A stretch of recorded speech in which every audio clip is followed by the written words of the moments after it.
Бу рәсемдә безнең бит инде СВОда вафат булып кайткан Нурлин Малик Абел Карамович бит инде. Ул авылыбызның бердән-бер уңган сварщигы иде.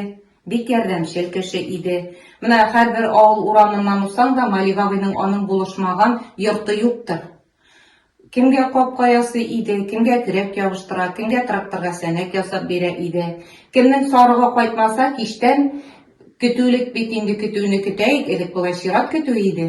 Шул бәрәнне алып кайтып, кайсыгызны кылып йорт сайын әйтеп йөри иде. Менә шундый игелекле кеше. Бик уңган булган кеше иде. Юксанабыз Малик абыйны. Бик юксанабыз. Сварщик кирәккән сайын мәйтә Малик абыйны искә алып нәйтәбез. Урыннары оҗмахта булсын инде дип телибез. Аңа рәхмәт әйтмәгән, дуга кылмаган кеше юктыр бу йортта. Берсендә кичкырын бардык, шулай капка ясарга дип. Килде дә, үлчәде дә, көне буе бездә эшләп китте.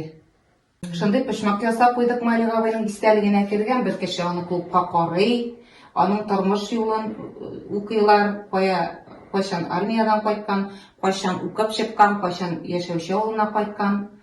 Бөтенесен һәрбер читтән килгән кешеләрдә Малик абыйны карап, аның тормыш тарихы белән танышалар.